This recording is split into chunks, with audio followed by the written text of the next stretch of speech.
Friends, चला आज आपण बनवूया बटाटा फ्राय। हे कम्फर्ट फूडमधली अनदर डिश, पिठीसोबत ते गोडी डाळीसोबत अतिशय टेस्टी लागणारी, बनवायला इतकी सोपी आणि इतकी इझी आहे की 10 ते 15 मिनटात इझिली बनवून रेडी होते आणि इतकी टेम्पटिंग लागते ना। सोबत दुसरं तोंडी लावायला काहीही नसेल तरीही चालतं। तुमच्या आवडीप्रमाणे 4 ते 5 बटाटे घेऊन आपल्याला ती छानपैकी पील करून घ्यायची, त्यांची पूर्ण साल काढून त्यांना एका पाण्यामध्ये स्वच्छ धुवून घ्यायचे। हे धुतलेले बटाटे आता आपल्याला क्यूब शेपमध्ये कट करायचे। जर आपण फ्रेंच फ्राईजसाठी कट करतो ना, सेम तसंच आपण ह्याच्या 3 स्लाइस करायच्या आहेत, म्हणजे थिक साईज करून त्याचे क्यूब्समध्ये आपल्याला कट करून घ्यायचे। क्यूब्समध्ये त्याची टेस्ट फार एन्हान्स होते आणि खरंच छान लागतात आणि ते दिसायलाही एकदम टेम्पटिंग दिसतात। शेपमध्ये बटाटे आपल्याला 2 पाण्यामध्ये स्वच्छ धुवून घ्यायचे। ह्याच्यासाठी ना, ही कट केलेली बटाटे धुतल्यानंतर त्याचा स्टार्च पूर्ण निघून जातो। जेव्हा स्टार्च निघतो तेव्हा बटाट्याची भाजी अतिशय मोकळी होते। आता आपल्याला गॅसवर एक पॅन घेऊन त्यात तेल टाकायचं। तेल गरम झालं, चांगलं तेल तापलं की त्यात आपल्याला राईची फोडणी द्यायची। राई चांगली तडतडली की मग आपल्याला त्याच्यामध्ये जिरं टाकायचं आणि ह्या रेसिपीचा मेन इन्ग्रेडियंट आहे ते म्हणजे ठेचलेला लसूण। 4 ते 5 मोठ्या आकाराच्या लसणाच्या पाकळ्या मी चांगल्या ठेचून घेतल्यात खलबत्त्यात आणि ते जिऱ्यानंतर मी फोडणीमध्ये टाकलेले आहेत। तुम्ही बघू शकता अतिशय छान असा खमंग वास येतो जिरं, राई आणि लसूणच्या फोडणीने।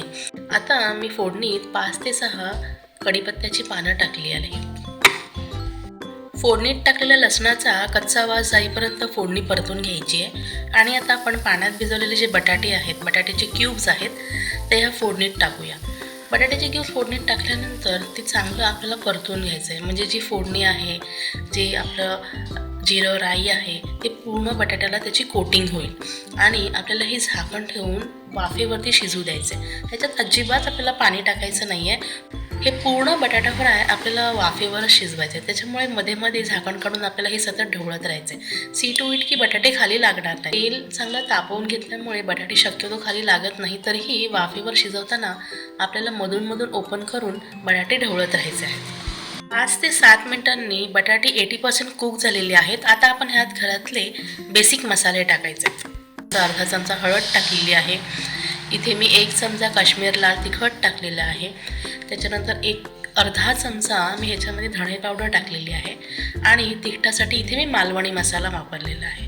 हे सगळं पुन्हा मिक्स करून आणि त्यात मीठ टाकलं आहे चवीपुरतं। हे सगळं मी चांगलं मिक्स करून संपूर्ण बटाट्याला मसाल्यांची कोटिंग झाल्यानंतर वाफेवरती शिजवण्यासाठी पुन्हा झाकण बंद करून ठेवलेलं आहे। आता 5 ते 6 मिनिटांनी आपण हे ओपन करून बघूया। त्याला छानपैकी असं तेल सुटायला लागलेलं आहे। जेव्हा बटाट्यांना तेल सुटतं तेव्हा त्यातले सगळे मसाले बटाट्यात आतपर्यंत मुरलेले असतात आणि बटाटे वाफेवरती छान शिजलेले असतात। सर्वात शेवटी मी ह्यावर बारीक चिरलेली कोथिंबीर टाकलेली आहे, गार्निशिंगसाठी सुद्धा आणि टेस्टसाठी सुद्धा। हा बटाटा फ्राय मी गरम गरम वाफाळता भात, गरम गरम पिठी याच्यासोबत सर्व करते। अतिशय मन आणि पोट दोन्हीही तृप्त करणार। तुम्ही नक्की ट्राय करा आणि हे डिश इतकी सिंपल, इतकी छान दिसत होती ना, पोट आणि मन दोन्हीही तृप्त झालं। रेसिपी नक्की ट्राय करा आणि तुमचे एक्सपिरियन्सेस मला कमेंटमध्ये नक्की कळवा। आणि कुळथाच्या पिठीची रेसिपी मी एका व्हिडिओमध्ये दिली आहे, ती सुद्धा जाऊन नक्की चेक करा आणि ही रेसिपी एन्जॉय करा। माझ्या रेसिपीज तुम्हाला आवडत असतील तर चॅनलला नक्की शेअर, लाईक अँड सबस्क्राईब करा। And thank you so much for watching. Bye.